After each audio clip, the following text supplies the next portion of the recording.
Welcome to Uncle Jimmy's podcast. Sit back, relax, and enjoy the conversation. What do you both think about fear? I'm not in this world to live up to your expectations. I'm here to live up to mine. He who is not courageous enough to take risks will accomplish nothing in life. Fear is a teacher. And I don't skip class. Good morning, good afternoon, good evening, everyone. Let me ask you something.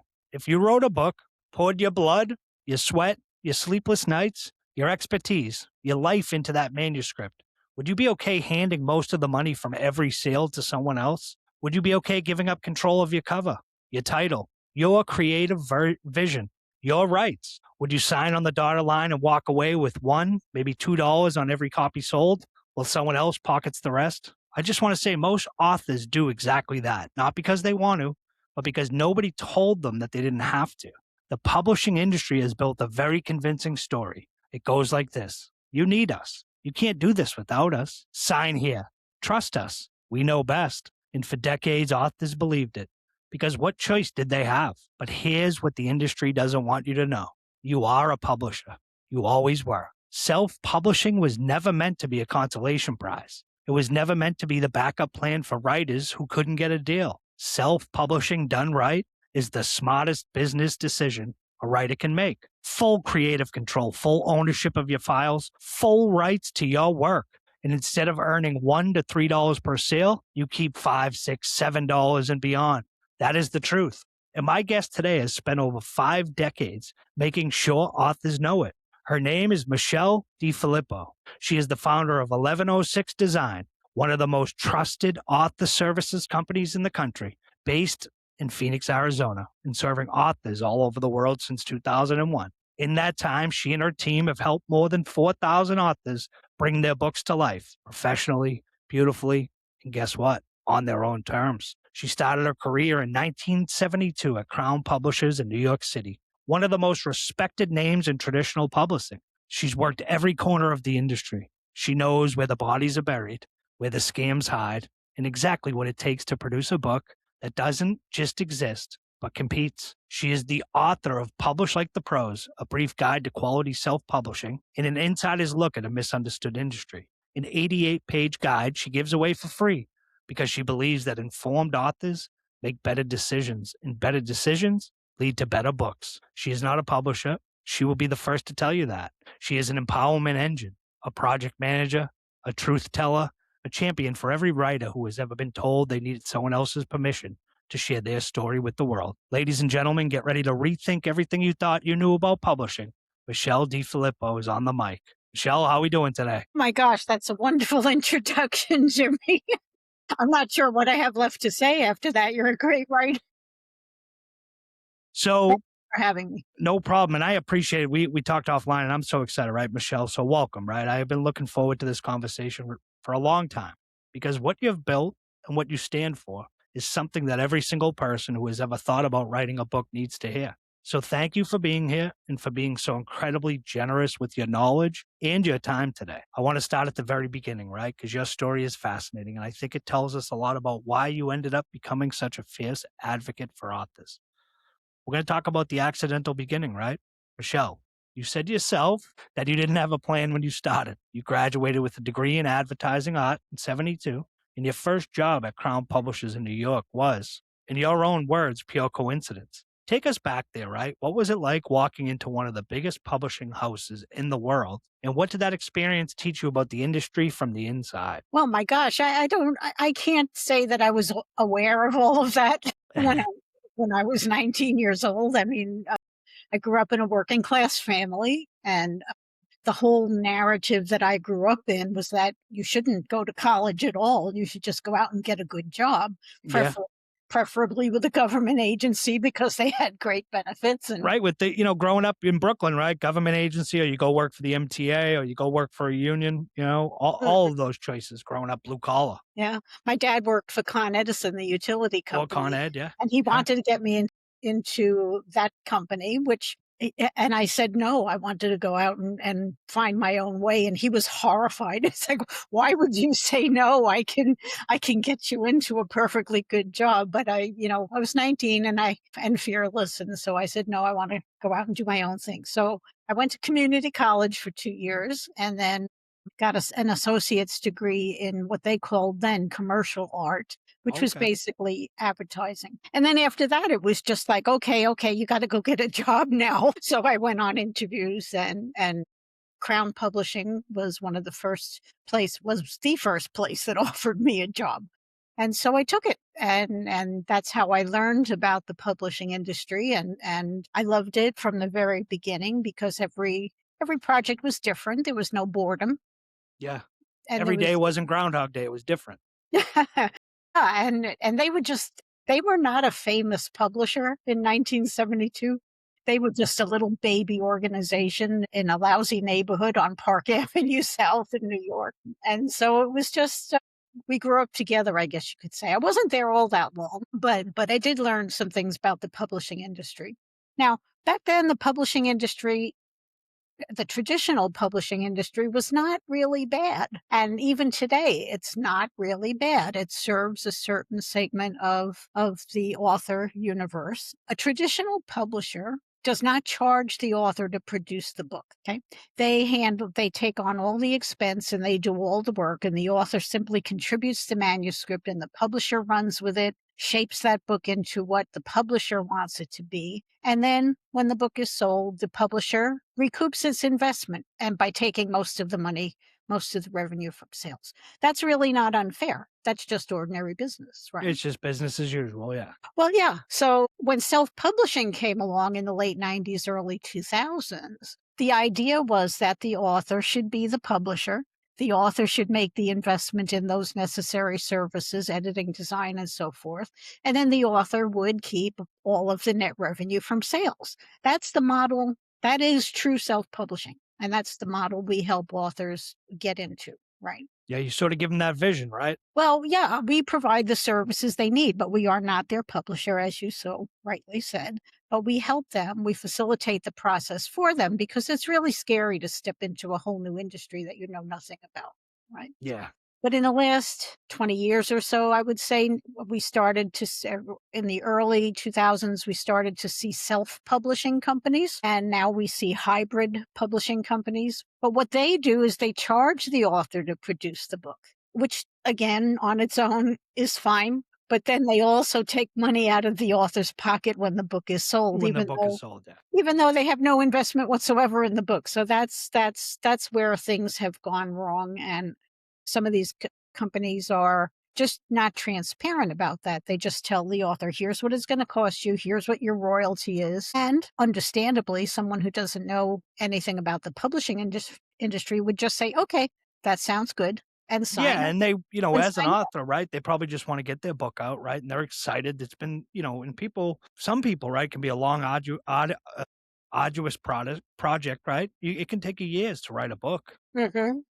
So it could be their life's work where they write a book and they're just excited where someone's going to say, yeah, we're going to get it published, right? And they sign on the dotted line. Then they see, hey, I'm only getting a couple bucks per book, right? And that can be frustrating for some people. So it's almost two, right? You're giving them the vision, right? But you're also showing them what you guys do for them and how you help out in the process. And that's the powerful thing, because it's not just drop the book off and you guys are going to take care of the rest. And I'm going to take, pennies on the dollar when the book comes in. Well, that's a difference between self-publishing and traditional publishing, right? At a traditional publisher, the author doesn't have a whole lot of input Yeah. into what the cover looks like, anything, because the publisher has purchased the rights to publish that book. And of course, they're going to do it their way. It's for all intents and purposes, it's their book now. And that, Yeah, I didn't know that. yeah. Sorry about that, Michelle. I didn't know that. So a big publisher, right? Per se, say I sell them my book. I partner with them and I write a book and I want the cover to be this way. They can override that. Yeah, they do, and they do. Yeah. Yeah. Yeah. But you can't blame the publisher for that either, because they're making the entire investment. Okay.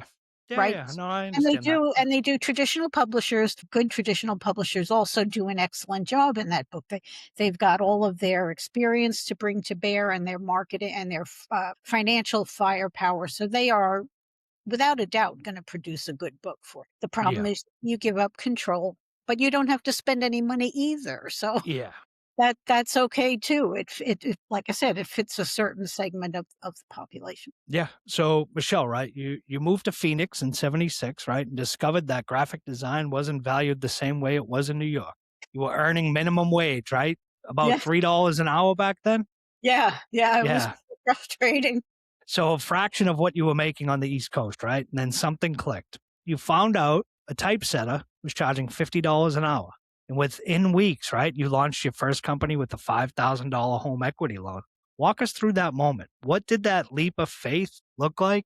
And what did it teach you about betting on yourself? Wouldn't say it was a leap of faith. It was just like, I got stars in my eyes. I was making $3 an hour, and then she told me she was charging $50 an hour. So that kind of made the decision for me. And it wasn't really too much of a risk because I was married at the time and my husband had a good job. And we thought, okay, what's the worst that can happen if we took a 5-year lease on the typesetting equipment. Okay. And we figured, okay, even if nobody walks in the door and this doesn't work out, we can afford that payment.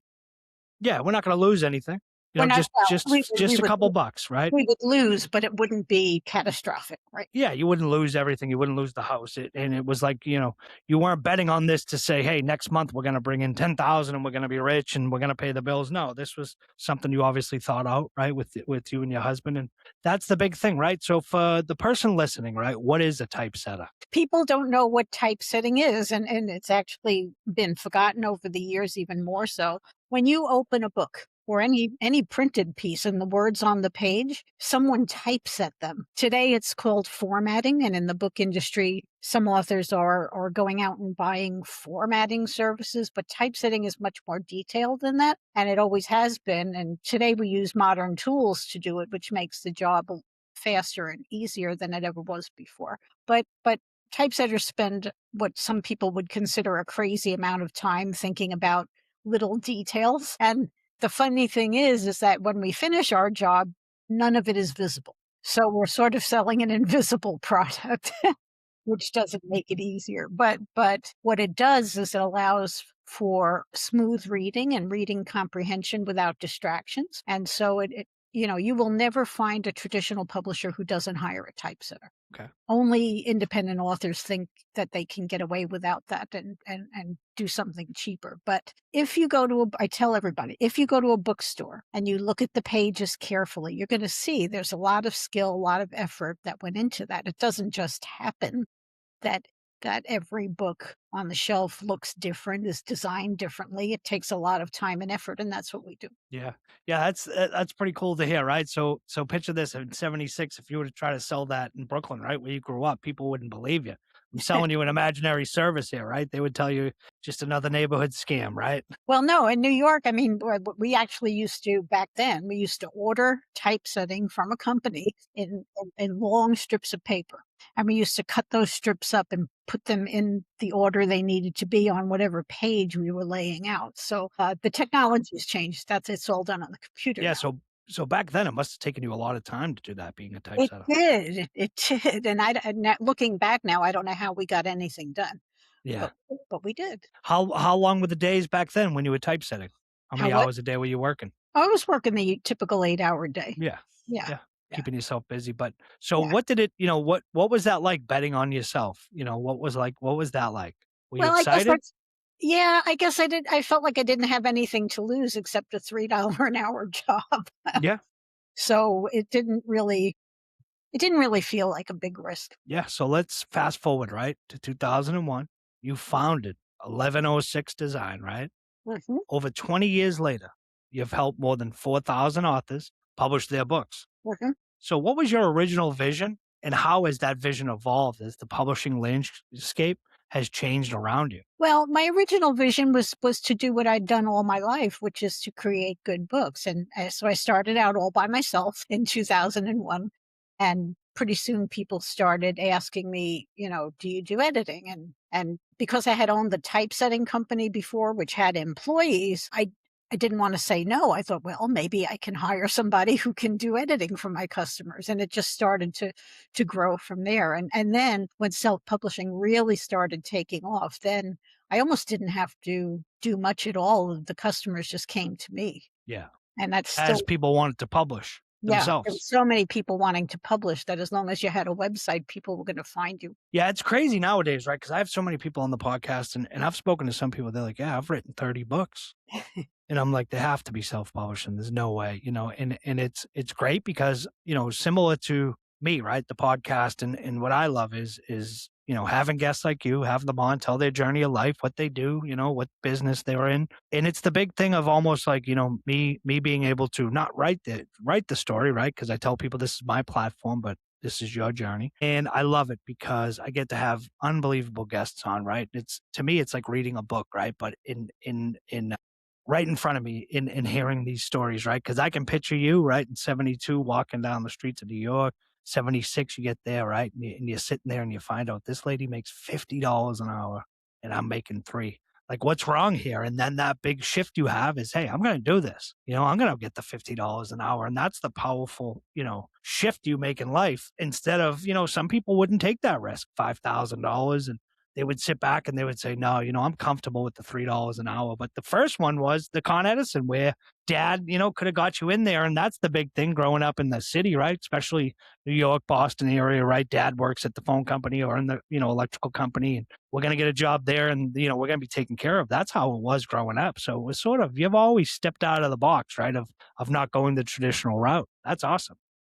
I guess so. I guess. Yeah, I applaud you for that. You know, you definitely, you know, do things your way, how you want it, right? And you know, you said to you the $5,000 wasn't a big thing, but in 76, you know, that's a big thing. You know, I was just talking to my uncle about, you know, my great grandparents had bought a summer place in 1945, and it was set. They bought it for $1,700, and their payment a month was $3 a month, and the family was worried, how the hell are they going to get $3 a month? And I'm thinking to myself, like, $3, you know, wow, like $3 a month, like they would be worried about that in 45, and it's 4.60 something for a gallon of gas nowadays, you know, and they were worried about $3 back then. But it's great, and that's why I love the podcast, because it's powerful stories like yours, right? The decisions that you made, going against the grain almost, right? Not taking that job, and in first off with Con Edison, and here you are, right? So you own the company, and that's a big thing. So let's get into the heart of what you do, right? Because I think there's a massive misconception in the publishing world, right? That Yes. you've built your entire mission around dismantling. In Well, plain terms, right? Oh, go ahead. no, I was going to say the reason I'm doing these podcasts is because of all the misunderstandings. I would much rather hide in my office and just work on books. But there's so many every week. I get calls from authors who chose the wrong company and they're not doing the work, or they disappeared and with their deposit, With and the deposits, yeah. sometimes with their payment in advance, and now they can't get a hold of them. And there's just so much mischief going on. I suppose there's always been mischief in the business world, but it's just, it breaks my heart because publishing has always been an activity, an artistic activity, creative, right? To bring those words into a form that the audience can appreciate and learn from. A book can change a life. No doubt about it. Just And like so, the podcast, it can change a life, right? And that's why when people, when you came on, right, you got that beautiful introduction you said, and that's my way of like, you know, when I'm prepping for the podcast, I get to write, and you'll see me from time to time, right, as we do this interview, when I'm getting ready to close, I'm writing over here, so you know, it's on the fly when I do the closing. The open, I can, you know, I can always write on my own in the beginning, but the closing comes, and so you'll see me a little bit off, you know, down, looking with my head down. So don't think that I'm not interested. And I tell all my listeners this. I'm just writing over here because I write so much. You know, I had a guy on the other day who wrote a book about Jay Waddle, who's actually become a mentor to me in the short time that I've known him. He wrote a book he had a heart transplant, right? And he wrote a book of 34 stories of heart transplant recipients and their stories. And it's powerful, right? And he doesn't make a dollar from the book. Every bit of money goes back to I can't think of the name of the foundation, but they're a nonprofit. All the money goes back to them, and he's doing great things. And it's the power of the publishing, right? Publishing world, the self-publishing, and people telling their stories, you know, and that's why we have you here, because like you said, you've heard stories of mischief, of people doing, you know, crazy things. And I've had many people on similar stories to that, right? Like, oh, I was writing the second book and I can't get in touch with them. I haven't heard from them in weeks. I think they took my money, you know, and it's just so frustrating, right? So Can you explain the difference between what most people think self-publishing is and what it actually is supposed to be? And what is the lie and what is the truth? Well, like I said, most in the beginning, everyone understood that self-publishing meant that the author was the publisher. But somewhere along the line, that's been forgotten. And now I can't put a number to it, but I would say that most authors, when they finish their manuscript, the first thing they think of is I have to go find a publisher. And more often than not, they're likely to find these self-publishing companies or hybrid publishers. And to be fair, there are some good hybrid publishers. Okay. The thing that authors need to look for is, in return for that back end revenue, what is the publisher doing for you? What are they contributing out of their own money? In many cases, the answer is nothing. Yeah.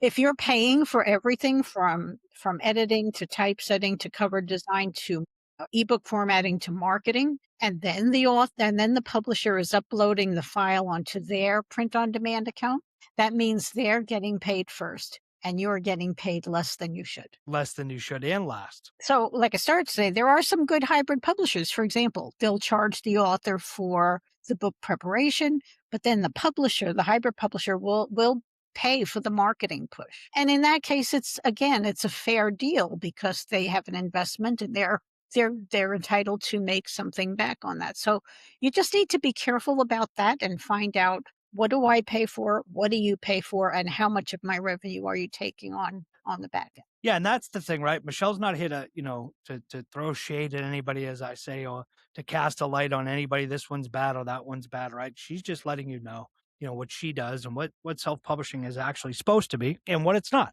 What you're supposed to look for in your deal. And that's the big thing, because it's about educating people, right? And educating them and letting them know, because I've found, I said we were down in Miami doing some union work, and I found down there, people hate the unions down there, which I understand. It's a right to work state and you're going to get that.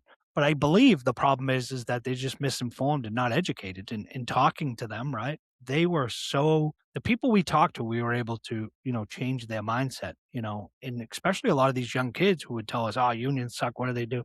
And we'd sit there and explain to them and they would be like, wow, I've never been told that. Right. So it's one of those things where I think, with you as well, this isn't about bashing anyone. It's just about informing people, right? Informing people of their options, true options, right? They can go to you and just letting them know that, look at the deal, look at what you're getting. And like you said, I think you put it plain and simple, what I'm going to pay, what you're going to pay, what my royalties are going to be, the royalties that you're going to get, and go from there. And that's what I think the big thing is educating people about the publishing world and self-publishing. Yeah, I think a lot of authors rightfully don't want to get involved with managing 5 or 6 or 7 freelancers on their own. They recognize that that's probably more than they should bite off if they've never done a book before. But what they don't know is that there are entities like mine, and I guess, like you said, we're an author services company. They don't know that companies like mine exist. They just automatically jump to, I need a publisher. But what they really need is services. Yeah. And you think the publishing world does that, to make sure you guys aren't known about, because then it takes out of their pocket? No, I don't. I'm not a conspiracy theorist. No. I'm just saying business-wise, it makes sense, right? I think everybody's out there offering what they do. The problem is smaller companies like mine can't dominate the search engines. Yeah, exactly. Cost a lot of money. I can't spend $30,000 a month on internet ads, right? No, exactly. And these big companies can, and that's the frustrating part, right? Even when it comes to politics, and I talk about it often, right? The dark money that comes in, and you have these big corporations, right? That can spend 30, 40, 50, 60, 100,000 a month, right? And it's nothing to them. Mm-hmm. And again, that's unfortunately business, and that's tough, right? So Michelle, break down the money for us, right? Because I think that this is where a lot of authors' jaws drop. When a traditional publisher takes on a book, what does the author actually earn per sale? And when an author truly self-publishes, owns their files, controls their distribution, what does that number look like instead? So a traditional publisher, the author might earn $1 or $2 per book. But then remember, the author hasn't invested anything. Nothing except their manuscript. So that's not an unfair calculation, right? Yeah. In self-publishing, the author's making the investment, and you would typically make $6, maybe more a book, depends on the length and complexity of the book. But the rub is these intermediate self-publishing companies, hybrid publishers, where they charge the author to produce the book, and then they're taking some of the revenue and they're paying the authors maybe $3 a book. So if you put a pencil to it, the publisher that charged you to produce the book is making more on every sale than you are. Then you are, yeah. It's not fair. So that's just not legit. Yeah. So for somebody, right, that's thinking about self-publishing, how much can that actually cost the author themselves? Well, again, it depends on the length and complexity of the book. It can go, if a typical 50,000 word fiction book would be around 8,000. Nonfiction would be higher. And that's full service. That's editing, cover design, interior design and layout, ebook formatting, and so forth, and upload to your print on demand accounts, so you never lose control of your book. And is that distribution as well and all that? That is distribution, yes. And, Okay. and the way we do it, you are in complete control of your distribution. So Okay, and with the 8,000, how many books do you get around? well, none, because Okay. print on demand is distribution, and the book is printed when the book is ordered online. Okay. I didn't know that. There is no print run, and that's another area where there's some mischief going on, because some of these companies are saying we'll print 2,000 books for you included in our price, In our but package. you're paying for it. It's not free. Yeah. Oh, I didn't know that. So print on demand is, a service, that when the book is ordered, right? So say, for instance, is that like Amazon? So if it's on Amazon, is that print on demand too? They just click and then it gets, shipped and made. Well, depends on who's publishing the book, but the way we set up our authors, we set them up with kdp.com, which is owned by Amazon. That feeds all of the Amazon channels worldwide. Okay. Some people stop there. Other people add an additional platform called Ingram Spark. They're the oldest book distributor in the world. Okay.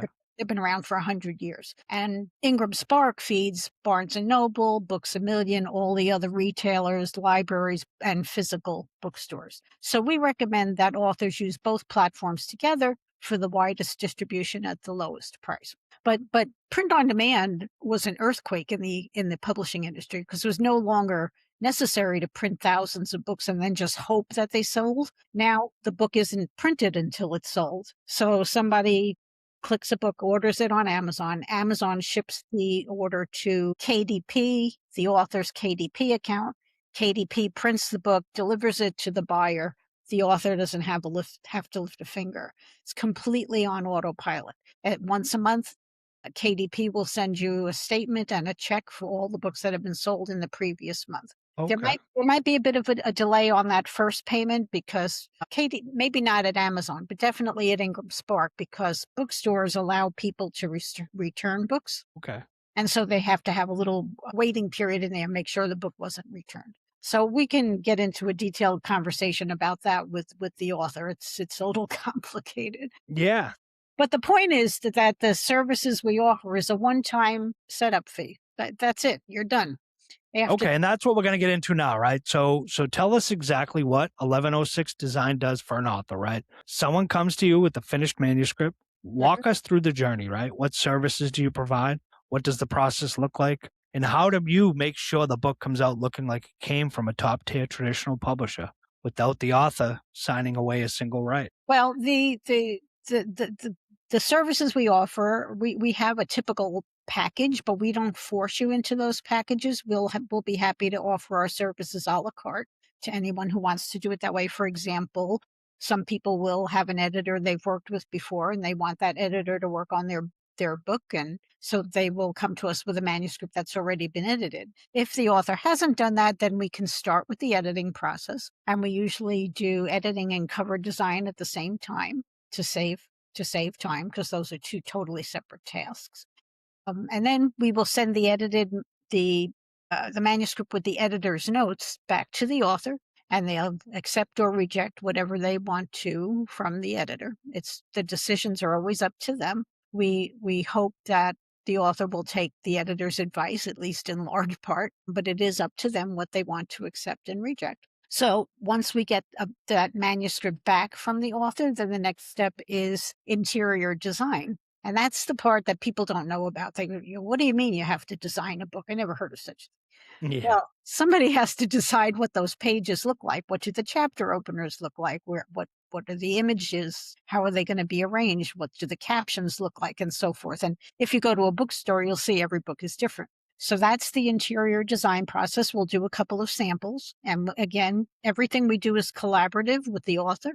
We'll work back and forth with the author until they're completely happy with how that interior design looks. And once they approve that, then we will move on and we'll typeset the whole book. We don't want to format 200 pages and then have the author say, I think something should be different. Yeah. So that's why we do the interior design process first on a few sample pages and then move on to the whole book. After that, we send the book to a proofreader who reads every word in the book and catches everything that the author and the editor may have missed along the way. And there's always things that are missed. And the reason we proofread after the pages have been designed and typeset is because for some reason, errors that don't show up in Word show up in the typeset text. It's the traditional workflow in publishing. And it's just amazing how much you find in the typeset text once it's been properly spaced out and everything. So then we send the proofreader's markups to the author. Again, the author can decide what they want to accept or reject. And then it comes back to us. Now that at that point, the project is essentially done. We'll get the ebook formatting started after all corrections have been made. Sometimes there's a lot of revisions along the way. So authors should plan on about a 3 to 4 month process to get the book complete. And then we'll do the ebook. And then it's time to upload the files to the print-on-demand accounts for you. And again, we upload the files to your print-on-demand accounts, not to ours. So when a book is sold, we ask you to order a proof from both KDP and Ingram Spark so that you'll see and hold in your hands the actual product that's going to be sold to the public. That's just a last quality control step that we don't think you should skip. Okay. And so once you approve that hard copy, then we activate distribution for you. And that's when it becomes autopilot. Both KDP and Ingram Spark will feed all of the information to the marketplace, KDP to Amazon, Ingram Spark to everyone else, and the orders will hopefully start coming in. And the money will go directly to your bank account, never to ours first. And you're done at that point. And do you guys make any money off the book when it starts selling? No. No. Not a penny. Not a penny. They only charge you for the services you Yes. afford. So they give the service, they pay for the services up front. Then you guys go through all that. Like you said, it can take 3 to 4 months to get it going. And then there you are, right? That's what, your company does. So you've been very vocal, right, about the fact that new authors are being taken advantage of. Well, I guess I'm old fashioned in the sense that a business should explain what it does to its customers. They shouldn't just take advantage of someone who doesn't know. Yeah. So for the author out there, right, what are the red flags authors need to watch for, and how do they protect themselves? Okay, there are a couple of red flags that they need to watch for. The first one is when someone offers you a free ISBN. Now, an ISBN is a number you have to have because that's how the book industry tracks inventory. So authors need to purchase ISBNs in their own name, or they should purchase them in their own name. So when someone offers you a free ISBN, that's a red flag because what they're doing is they're offering you one of their ISBNs, and the ISBN identifies the publisher and the title. So never, ever, ever take a free ISBN from anybody because that means they are going to become the publisher of your book. So does that mean they own it? Essentially? Yeah, because they're going to distribute it under their accounts and they're going to get paid when that book is sold, and then they'll give you some of the money if they're legitimate. If they're not legitimate, they're just going to disappear on you. Yeah. Yeah. So watch out for that number one red flag right there. Okay. Another red flag is the word royalties. If someone promises to pay you a royalty, that's a common publishing term that authors recognize. And so they think, okay, that's just the way the publishing industry works. But with one exception, KDP uses the word royalty, but they do not take any of your money before you're paid. You get the full amount from KDP. Right. But anybody else who uses the word royalty is typically telling you or not telling you that they're going to get paid first, then they're going to pay you less. Yeah, what they feel like paying you. Yes, if they pay you. Another red flag is anyone who promises to make your book a bestseller. I will be the first one to tell you that it's very unlikely your book will be a bestseller. It's very unlikely for a traditionally published book to be a bestseller with all of their firepower and all of their expertise. So, And all the money they have behind them, all the branding, everything, so what what people who promise that, what they're doing is they're telling you that they're going to trick Amazon's algorithm. They're going to put your book in some obscure category so that it shoots to #1 for about 45 minutes. Yeah. And then you can take a screenshot of that, and from then on you can pretend you're a best-selling author. But I don't think anybody should be going after that type of bestseller. I may be wrong, but I think it's not that's not the way. If you wrote a book the way you want to be a bestseller, right? And I'm a firm believer of, if your book's going to be a hit, and you have a story to tell, right? To me, there's so many authors out there, right, writing books. I think for me, the true power of a book would be, if you were able to change one person's life. exactly. And I hope people do sell a lot of books, but I think you should go into it with eyes open and not with stars in your eyes and thinking you're going to become famous. Well, I think companies who do that are deliberately playing on your emotions and your hopes and dreams, and I just think that's illegitimate. Yeah, Right. legitimate problem that people do. Yeah. And the last red flag is the promise to distribute to bookstores nationwide. Right. Now, when you hear that, if you don't know the book industry, what you hear is that it's going to be on the shelf in every bookstore in America. The hard copy's going to be there when you go in the store. It's not what it means. It's highly unlikely that a self-published book will be on a bookstore shelf, except maybe locally where they know you and you're going to have book signings or something like that. Yeah. What they mean when they say that is that your book will be in Ingram's catalog because they're going to upload your book files to their Ingram account. And so if somebody walks into a bookstore and asks for your book, the bookstore may order it. So technically because you're on the bookstore's computer, you are in bookstores nationwide, but that's not what people hear when they read that sentence. Or think. Yes. Yeah. They Yeah. think the hard copy's in the store. You can go in and get it. Your friends and family who don't live there or out in California can purchase it. It's everywhere. Yeah. They told me it's in every bookstore. And bookstores don't want to work with 1.7 million independent authors. They want to work with distributors who can fill their shelves with one invoice. Yeah. Yeah. Yeah. So it's just from a business point of view. It's just don't plan on being on the shelf. Yeah. So the way it works is in your local bookstore, you might have a book signing and people may buy it and they might put it on the shelf for a little while. And if it moves, they'll buy more because it's moving, but they can't afford to have a book on the shelf that's not selling. That's not selling. Yeah. Yeah. So Michelle, let's talk about your book, right? Publish Like the Pros. Mhm. You wrote it. You give away the PDF version completely free, right? You've said it's probably generated hundreds of thousands of dollars in business for 1106 Design. What's in the book that authors absolutely need to read? And why did you decide just to give it away? Well, it has basically all of the steps in the publishing process in a little bit more detail than I said here. It talks about the revenue model and what it should be if you are truly an independent author. I give it away because I want people to know that they have choices. And I just want them to make an informed decision. Even if they decide they'd rather have a publisher, that's okay. I just want them to be able to make a decision based on facts and not on hype. Yeah, an educated decision. Yeah. Yeah, that's great. And it has. It surprised me that it has worked so well. And people call and they say, "I read your book, and how do I sign up?"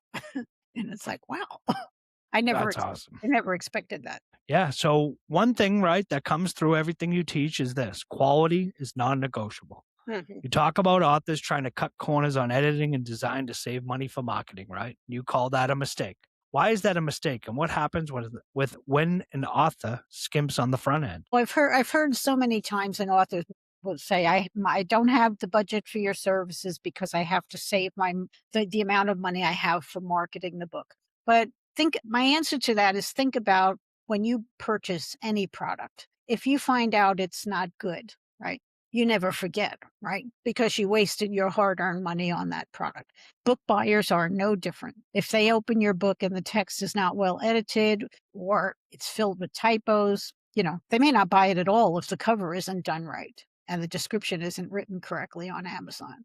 But even if they do buy it, if they're not happy, they're going to jump on Amazon and post a bad review. Yeah. So whatever money you did spend to do it cheaply, you've thrown away essentially, because once people see bad reviews, they move on, Yeah. you know. And So if you do the job well, according to traditional publishing standards, I don't guarantee anybody's success. I have no control over what happens after we do our job.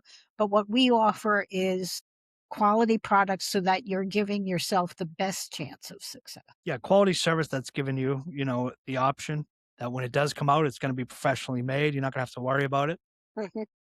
And people can go on and order it. And like you said, you're not taking any money from the book, just providing a service for the author, and that's going to get to the next question, right? The 4,000 books. You've worked on more than 4,000 books. That's Mhm. staggering, right? That's a lot of books. What are some of the most memorable projects you've been part of? What does it feel like? And after all these years, to hold the finished book in your hands and know you helped make that possible. Well, I have to, first of all, give credit to my team. I have Yeah. a team of editors and designers and proofreaders and everything else. And they have made it possible for us to produce 4,000 books. It's not just me. So we've done some really great books. Last year, we finished a 600-page epic poem for an author who was writing it for 40 years. Yeah. Yeah, amazing, right? And it was really an interesting book. It was religious in nature, characters in the Bible, just talking, free talking. So it was very creative, very interesting, and something that he was passionate about and wrote on and off for 40 years and finally published it last year. We've done some really nice projects. We did an 850-page biography of Winston Churchill that had thousands of footnotes at the end of the book. Amazing. I don't even know how the author could have done that much research, but he did. And that's awesome. You said 40 years, right? And think of that. 40 years he's putting a lot of time, right? A lot of effort, 40 years of writing. And what was it like, when he finished and you guys were able to get that up and going? What did that feel like for you? It was awesome. It was such a different book. The title, I'll give him a plug here. The title was called The Wedding Party. The Wedding Party. Yeah. Go to Amazon and get it, right? I think it's probably on Amazon, right? He was just a great author. Yeah. And So- what's his name? I could probably find it for you. Philip Rosenbaum. Philip Rosenbaum. So go buy that book, everybody. And that's like I said, and that's the great thing, because here you are, and you said it's the most powerful thing because it's 40 years of his work, 40 years of his work. And that's awesome. Yeah. And so, Michelle, that brings me to the next question, right? For someone listening right now who has a book inside them, maybe they've been sitting on the idea for years. Maybe they're terrified of the process. Maybe they tried to go the traditional route and got rejected. What do you say to that person right now? Where do they start? The advice for the first time. Well, don't be discouraged about getting rejected from a traditional publisher. It's extremely difficult to be picked up by a traditional publisher. In fact, an agent that we work with sometimes said a traditional publisher wants an author with 100,000 social media followers, right? They want somebody who can really do a marketing push on their own as well as what the publisher does. So for most people, that's not possible. So don't let that discourage you, right? It's not a statement that your book is no good. It's a statement that the publisher wants 100,000 followers to make sure they can, recoup their money. Yes. Yeah. Yeah. It's all dollars and cents when it comes to business. Yeah. And I would just say, don't be afraid of the process, but do make sure that you hire people who are experienced in the book world and know what they're doing. You're not going to find the best designers and editors on Fiverr. You're just not, because the prices that are offered there would be a waste of their time to even try to compete. So, look for an author services company versus a publisher, right? It's a category that doesn't exist. I mean, even on LinkedIn, my profile says I'm a publisher because there's no other choice. But just look for people who've been working on books a long time and have the experience, right? They should be able to point you to books they've done or show a list of all of the books they've done. And experience matters in publishing just like it does in any other business. Yeah. When you're out there, look for those red flags, right? That we discussed earlier as well. So last question, right? The closing question. After 50 plus years in the industry, after watching it change from hand-drawn book covers and refrigerator-sized typesetting machines, right, to the digital world we live in today, What still excites you? What gets you out of bed in the morning and makes you think, yes, this is still the work I was meant to do? Turning a manuscript into a real live book. It's awesome. And it's still just like my first job at Crown Publishing. It's still new and fresh. Every new author is a new experience and a different book. You know, there are categories of books, but no two books are ever the same. So there's always an opportunity to be creative and offer the author our very best work. And that just keeps all of us going, not just me. So, you know what I love most about this conversation? It's that Michelle has never stopped fighting for the author. Not when she was a young designer in New York learning the industry from the inside. Not when she packed up and moved to Phoenix and bet everything she had on a $5,000 home equity loan. Not when she founded 1106 Design in 2001 and watched the self-publishing world get flooded with companies trying to take advantage of people with big dreams and not enough information. She has spent over 50 years saying the same thing in every way she knows how. You don't need permission. You don't need to give away your rights. You don't need to share your revenue. You are the author. And if you do this right, you are the publisher too. This is not just a business model. This is a movement. Here is your call to action, and I want you to actually do this today. Not someday, not tomorrow, but today. And not when you get around to feeling like it, today. Go to 1106design.com. Download the free PDF of Publish Like the Pros right now. It is 88 pages of everything you need to know, and it costs you absolutely nothing but a few hours of your time.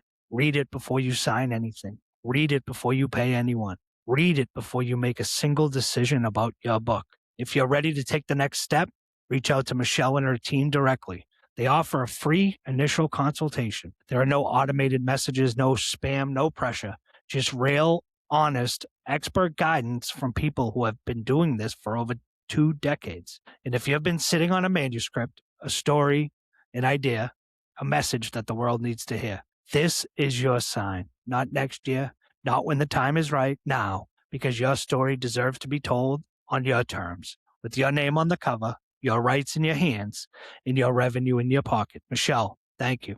Thank you for the integrity you bring to an industry that desperately needs it. Thank you for the thousands of authors whose books exist in the world because of you. And thank you for reminding every single one of us that the only permission we ever needed was our own.